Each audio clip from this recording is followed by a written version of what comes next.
I was born in Doghead in Fort Ciprian, but we're from Peace Point. It's our traditional territory. It's in the park.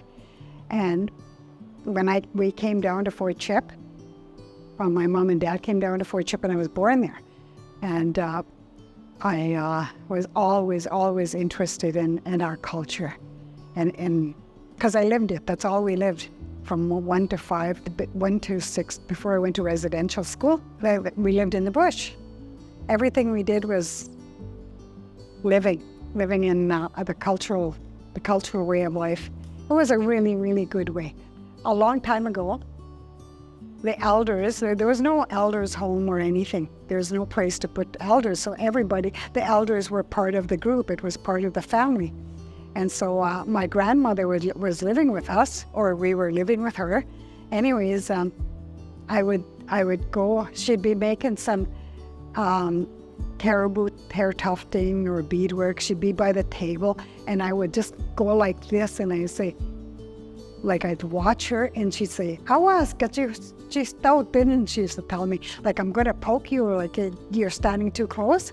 And so I'd have to move away, and she'd make me move away, and I'd watch her from way out here, and I'd come back closer, and I'd look at her again. Again, she'd tell me, "Get you stout and awas," and so I'd have to move again. But I was about 5 years old, I guess, when I first started watching her. They would give me a needle and thread, and I would, like, they didn't care how I did it, but I just kept, like, trying to put the beads in the needle, and that's how I learned, and that's how I was interested. But I was interested in everything. She used to make dog blankets, and so I was interested in that, and I was interested in mucklucks and moccasins, and still do that today.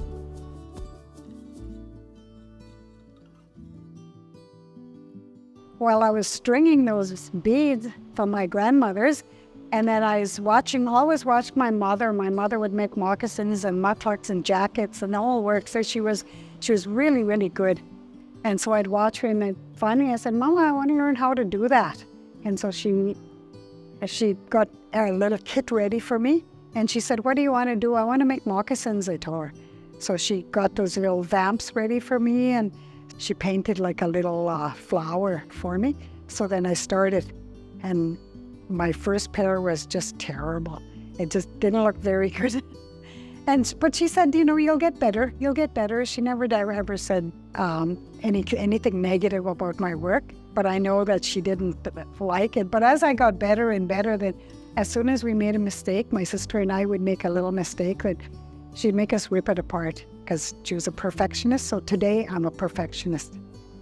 It has to be perfect. Otherwise I take it apart again. I'm teaching my daughter the same way. I'm telling her, if I don't like it, I'll say, "Well, you got to take it apart, redo it." But that's okay. They're being perfectionists too.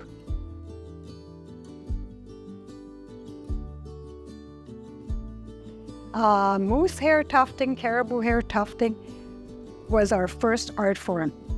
And as Indigenous people, it wasn't beads. Europeans bought the beads in. And so that's what happened to us. We decorated our dog blankets, we decorate our clothing, our mucklucks, everything was with moose hair tufting or caribou tufting. And it's important to us because it was our first art form. And so we need to keep it alive. And that's why I do it every year. I teach it every year. And when people want to learn how to do it, I always tell them, come over, I'll teach you how. And so then they learn how to do it, and they learn that it's some of them, it's easy for them. It just comes naturally, but some of them will have to do a little bit of work. But it's not bad. They end up making something pretty.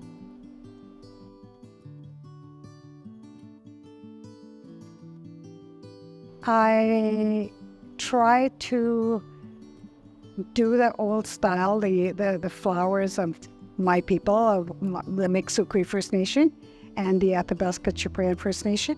We try to do their designs. I try really hard to do them. And then if somebody wants me to do something, like let's say a Blackfoot person wants me to make a pair of moccasins, and I'll say, oh, you need to ask a traditional person that's Blackfoot because it's their tradition. And it's not my tradition. I don't want to take away from them. All my moccasins are Mixo Cree First Nation designs. They're all the Bush Cree. Everything I make is Bush Cree because I just feel so important that we have to keep that culture alive. And that's my inspiration.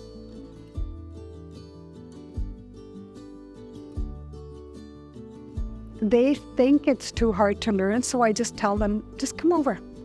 Come over, I'll teach you how. So we'll set up a time and I'll just teach them how to do it. I'm slow and steady and we talk lots and then they just learn how to do whatever craft they want to do. And I'm just as patient as can be. And then they learn how. And then it gets their interest going. And then it's not as hard as they thought it was, and then they'll just continue doing it. I do that with my kids too, and with anybody actually, my relatives and my friends, and even strangers now. If they want to learn how to do something, I'll teach them.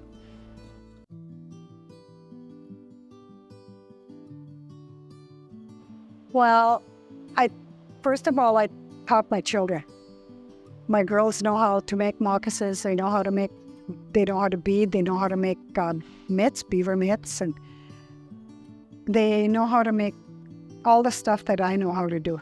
Like I'm teaching them how to do it, and they're getting better. And my sister also knows how to do all that and teaches her children. So that's like starting. And then sometimes I go to the schools, different kinds of schools, and I'd go to different First Nations and I teach them how to do fish scale art or caribou tufting. I'll go in there and it's just keeping the culture alive. I just feel so good when new people learn how to do things, and it just makes me feel full, my heart full.